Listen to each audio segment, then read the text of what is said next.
The Skin Between Them by Max Voynich.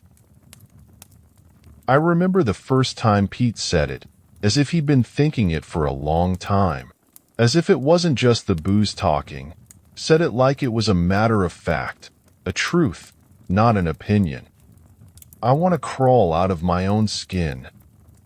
I sat in silence, held my beer with both hands, watching the campfire die.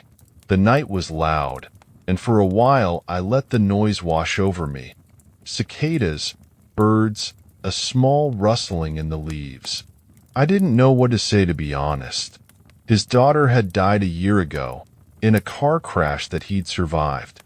He'd been left with a divorce settlement, a scar on his neck, and a gaping hole in his life. If that confession didn't convince you that he wasn't coping, then maybe the puffy bags under his eyes would, or the nails chewed to the bone, or the way he'd sigh every morning like he almost couldn't bear the thought of another day. He spat, reached for the whiskey bottle by the base of his chair, fumbled it. I was trying to find the words, picking at the label of my beer with a thumbnail when he spoke up again. "I was drinking, Jim." I looked at him closely, watching the way the alcohol made his head wobble, the way the confession had him hunched over the dirt. "Pete, you weren't. Kenny breathalyzed you on the scene. Had to do it whilst you held her body. Told all of us about it. Told us you scored a perfect 0. Pete looked to me, clenched his jaw. "Kenny? Kenny I've known since I was in diapers? Kenny who met his wife because I told her that he was the funniest man I'd ever met, even when he couldn't tell a joke for shit? Kenny, who was going to walk my daughter down the aisle if I ever—" He stopped, his face contorted with pain. I could see 2 clear channels down his cheeks, his tears clearing the day's grime. Fuck. We were silent for a little longer. He retreated into his grief, before taking a deep swig, steeling himself to continue. I watched him run a finger absent-mindedly over the tattoo. The tattoo I'd always hated, his daughter's name in gaudy cursive across the back of his hand.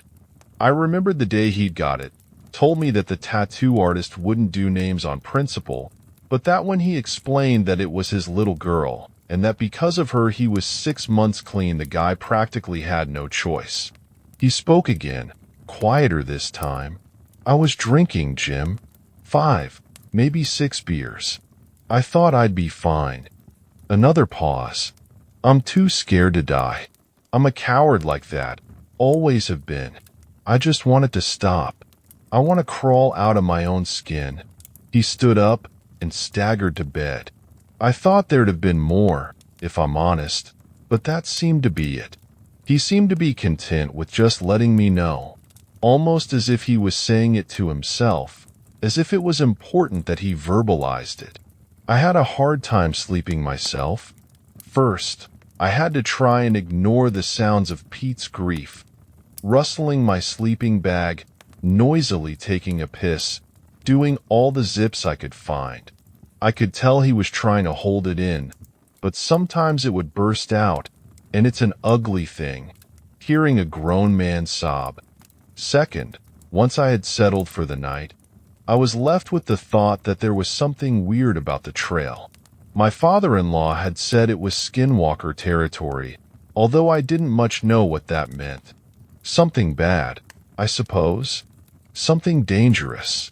And so I'd imagine what these skinwalkers looked like in the dark, wondering if the snapping of twigs or the startled flight of birds was their fault. I imagined them as men with antlers, or as women with the heads of turtles or owls. This night in particular I heard something unusual. Pete was speaking. Sure, it was in a whisper, but Pete was speaking to something. Something which would reply in low grunts and hisses. Something that made noises I couldn't quite explain, and I spent a while building up the courage to undo the zip of my tent just an inch so I could take a peek. But every time I moved they'd stop. I was certain of it. Pete was talking to someone, or something in the night. And there was this smell, something goaty and musky, like a barn, or rancid meat, and it was so strong that even when I covered my nose it seemed to stick to my skin. I must have passed out listening, because I awoke, with my head next to the entrance to my tent, to the sounds of Pete making breakfast. I stumbled blearily from the tent. "Bad dreams?" asked Pete. I nodded. He looked at the beer cans round the fire, then back to me, smiled. I hadn't seen him so calm, so himself since the accident, and didn't want to jinx it by asking about last night. Instead, I mumbled an agreement as he suggested we split up for the day. Seeing as it was the anniversary of the accident, the unspoken reason for this whole trip, and I busied myself with clearing up the campsite, plotting my day's trip on a map in red pen. About an hour after Pete left I noticed it, and was surprised that it had taken me that long to see it in the first place. All the grass and plants around Pete's tent had rot overnight. Flowers had withered, the grass had gone a dirty shade of brown, and a small trail led into the woods that was made entirely of rotten foliage. There was even, I noticed, a rotten mouse at the edge of our campsite, which had decayed so much that I could see the white of its tiny ribs and a small mass of maggots inside. I sat for a while, thinking of Pete and of what could have caused this. Maybe it was like this when we got here, and we couldn't see, the half-light of the evening obscuring our view, and the mouse had been here all along. Things do die after all, and it wasn't like there was any way of disposing of corpses out in the woods. I suppose things just rotted, under bushes and in the trees. But I couldn't shake the feeling that this was wrong, and that I was spinning myself a story to ease the anxiety, to ease the sense that something had happened last night which shouldn't have. My walk that day was short, maybe an hour or two, and I returned to the campsite and read for the rest of the day, waiting for Pete to return. He appeared as the sun was beginning to set, appearing from the rotting foliage, carrying some sort of small sculpture made from thin branches. It was a strange thing. The branches had been tied together to make some sort of humanoid figure, and there was a parting in its chest, which Pete had seemed to fill with some rotten substance or other, something like black sludge. I think he noticed me raise an eyebrow because he gave a short, strange laugh. I know. It's a little weird, sure, but I've had all this energy today, being a year since." He tailed off, and I watched his eyes glaze over for a second, before pulling himself back out. Figured I'd do something to take my mind off it, is all. I didn't have the heart to ask any further questions. He'd lost more than a daughter. She was only 2. He'd lost a whole life. He'd lost her first day of school, and her first real Christmas, her sports matches and her graduations, her weekends and her heartbreaks, her laugh. He'd lost seeing himself as a father, a grandfather, lost seeing her love something the way he loved her. If this was his way of dealing with it all, then so be it. He'd always been a talented carpenter, until he'd quit a few months ago, and so I wasn't surprised he'd channeled all of that into something like this. He insisted he quit because he drank too much, although I've always thought that it was because he couldn't bear spending all day looking at her name on the back of his hand. We spent that night round the campfire as old friends. For a few choice moments, you wouldn't have known anything had happened. But about an hour after I got into my sleeping bag, I could smell it again. That goat musk, that meat smell. And I heard Pete unzip his tent, and the quiet snap of branches that suggested he was making his way into the forest. I couldn't just let that happen. Maybe it was an urge to protect him, or maybe it was just curiosity, but I followed Pete deep into the forest, following the smell and the rotting vegetation, using my torch every now and again when I was confident he wouldn't be able to see. After a while, I didn't need to use my torch at all. In fact, a warm, flickering light came through the trees, like long orange fingers. A fire. I made sure to keep my distance, staying as quiet as possible and finding an elevated position where I could see the fire from the trees without being seen myself. Although, I'm still not sure I can entirely believe what I saw.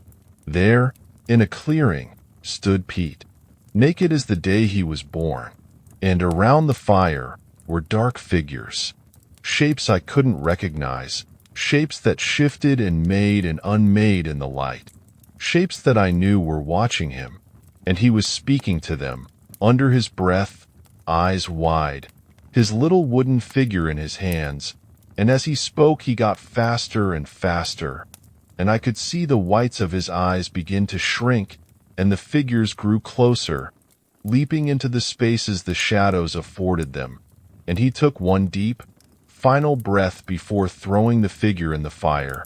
There was silence. The fire faltered for a minute, and then the skin on Pete's chest began to move.